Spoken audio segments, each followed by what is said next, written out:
Welcome back दोस्तों। जय हिंद। मैं संदीप कुमार अग्रवाल आप सभी का स्वागत करता हूं आपके अपने चैनल डेली डोज में। आज है 17 दिसंबर 2020 और हम लोग डिस्कस करेंगे आज के कुछ क्वेश्चंस को लेके। चलिए फिर शुरू करते हैं।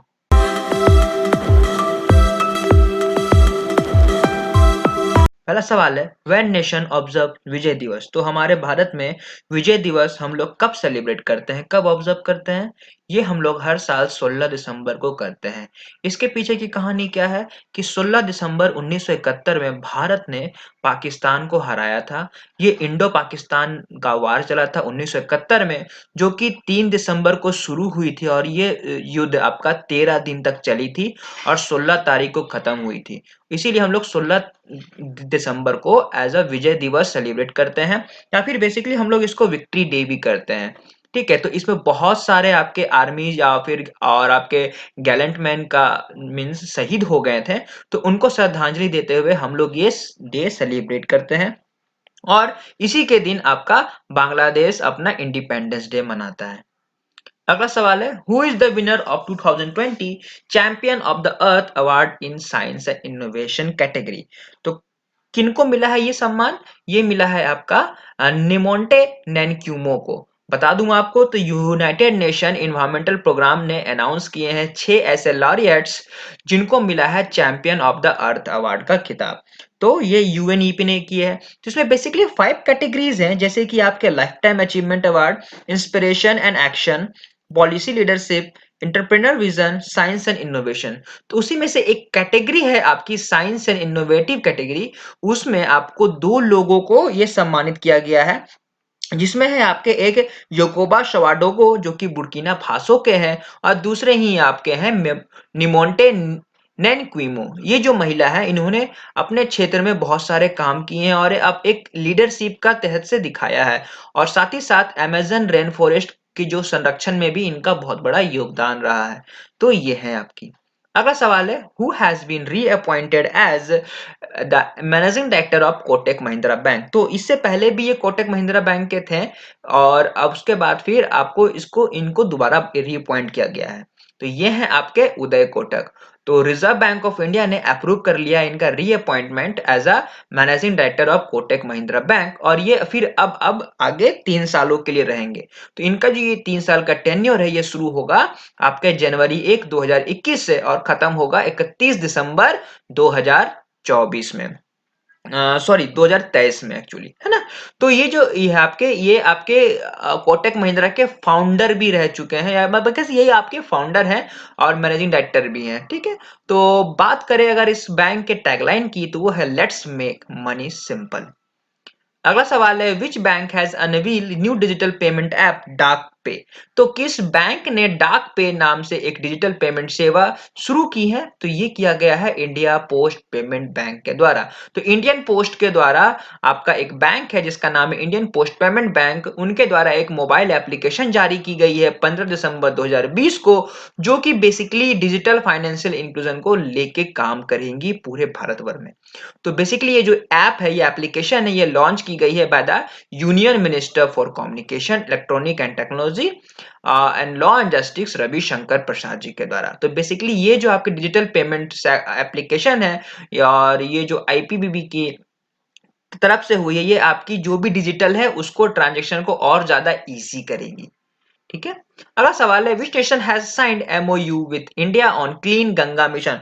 तो किस नेशन ने, किस देश ने साइन किया है इंडिया के साथ एक मेमोरेंडम जो कि काम करेगी क्लीन गंगा मिशन को? ठीक है, तो जो ये है आपकी नॉर्वे। तो Norway institute of bio economy research ने साइन किया है मेमोरेंडम ऑफ यूनिट या फिर एग्रीमेंट कह लो गंगा के लिए, जो कि काम करेगी think tank of nation mission for clean Ganga development of sludge management framework in India. तो बेसिकली इंडिया का जो आपका सैक्रेड रिवर कहा जाता है, और ये सैक्रेड रिवर है भी, तो इसमें बहुत सारे पॉल्यूशन वगैरह होते हैं, सारे कुछ आपके मैक्सिमम चीज आपके लोग डंप कर देते हैं, तो इससे ये पानी जो नदी है ये दूषित हो जाती है। ठीक है, बहुत सारे कचरे जम जाते हैं, तो उसको साफ सफाई के लिए ये होता है। तो हर साल इंडिया बहुत बड़ा बड़ा पैमाने में खर्च करते हैं इस गंगा नदी को साफ करने के लिए, लेकिन अभी तक उस तरह का नहीं हो पाया है। ठीक है, तो एक और स्टेप लिया गया है जिसमें नॉर्वे साथ दे रहा है भारत का। अगला सवाल है which state government has introduced unified development control rules for real estate. तो कौन सा ऐसा स्टेट है, भारत का राज्य है, जिसने एक रूल जारी किया है, बहुत सारे रूल जारी किए हैं रियल एस्टेट के लिए। तो बेसिकली ये है आपके महाराष्ट्र। महाराष्ट्र के सीएम उद्धव ठाकरे ने कुछ रूल जारी किए हैं जो कि बेसिकली लागू होते हैं रियल एस्टेट कंस्ट्रक्शन को लेके। तो बेसिकली ये जो रूल है आपका, कुछ रूल्स एंड रेगुलेशन है जो बात करती है हाइट ऑफ द बिल्डिंग्स और to the width of the roads and the size of amenity space. कहने का मतलब जो लंबे लंबे इमारतें बनते हैं उनकी कुछ लिमिटेशन होगी, कितने चौड़े होंगे और रोड्स वगैरह का किस तरह से छोड़ा जाएगा ताकि किसी भी तरह का आगे में प्रॉब्लम ना हो। तो बेसिकली ये जो रूल है ये सभी म्युनिसिपल कॉर्पोरेशन, काउंसिल, नगर पंचायत और सभी जगहों पे ये लागू की जाएगी। और देखा जाए तो मुंबई और कुछ कुछ साइड के जो एरिया जैसे hill station, eco sensitive zone और स्पेसिफाइड कॉर्पोरेशन एरिया, वहां पे ये लागू नहीं होंगी। ये आपके मेन सेंटर इलाकों में होंगी। अगला सवाल है recently Eric Freeman passed away, who was he. हाल ही में एरिक फ्रीमैन जी का निधन हो गया। तो ये कौन थे आपके, ये आपके फॉर्मर क्रिकेटर रह चुके हैं ऑस्ट्रेलिया के। तो ये ऑस्ट्रेलिया के जाने माने टेस्ट ऑलराउंडर रह चुके हैं जिन्होंने अपना डेब्यू इंडिया के अगेंस्ट किया था गाबा में 1968 में, जिसमें इन्होंने जो अपना पहला स्कोर किया था वो ओपनिंग किया था एक छक्के के साथ, और इसी के साथ ये बन गए थे पहले प्लेयर जिन्होंने इस तरह का ओपनिंग किया था। ठीक है, बेसिकली टेस्ट में होता है क्या है, लोग बहुत स्लो खेलते हैं, बहुत रुक के खेलते हैं एक रन से, या फिर बहुत बॉल खेलने के बाद एक रन लेते हैं। तो इन्होंने आते ही पहले बॉल पे छक्का लगाया और अपना गेट ऑफ द मार्क कर लिया। तो फ्रीमैन जी को 2002 में medal of the order of Australia से भी सम्मानित किया गया था। अगला सवाल है which state has cancelled Maruti Suzuki licence. तो कौन ऐसा स्टेट बन गया भारत का जिसने मारुति सुजुकी का लाइसेंस अभी टेम्पोरली कैंसिल कर दिया है। तो ये किया गया है असम के द्वारा।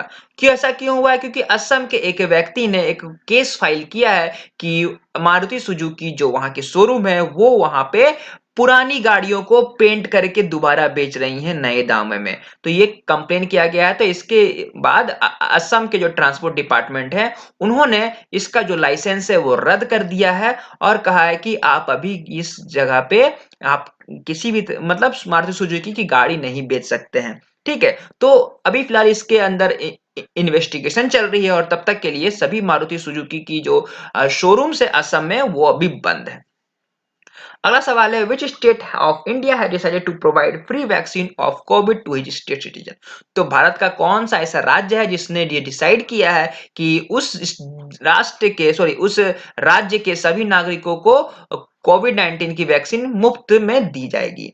तो ये है आपका बिहार। तो बिहार में अभी हाल ही में आपका जो इलेक्शन हुई थी उसमें दोबारा चीफ मिनिस्टर के रूप में आए हैं नीतीश कुमार। तो इन्होंने अपने कैबिनेट मीटिंग में ये जारी की है कि यहाँ पे जो भी आपके होंगे कोविड 19 की वैक्सीन वो लोगों को फ्री में दी जाएगी। तो बेसिकली ये डिसीजन लिया गया है क्योंकि वो आप वहाँ पे लगभग 20 लाख अनएम्प्लॉयमेंट यूथ है और साथ ही साथ ये देखा जा रहा है कि उनको मतलब हेल्प किया जाए और आने वाले समय में अगर वो किसी तरह का बिजनेस या फिर स्टार्टअप करना चाहते हैं तो 5 लाख का लोन मिलेगा एक 1% के रेट पे।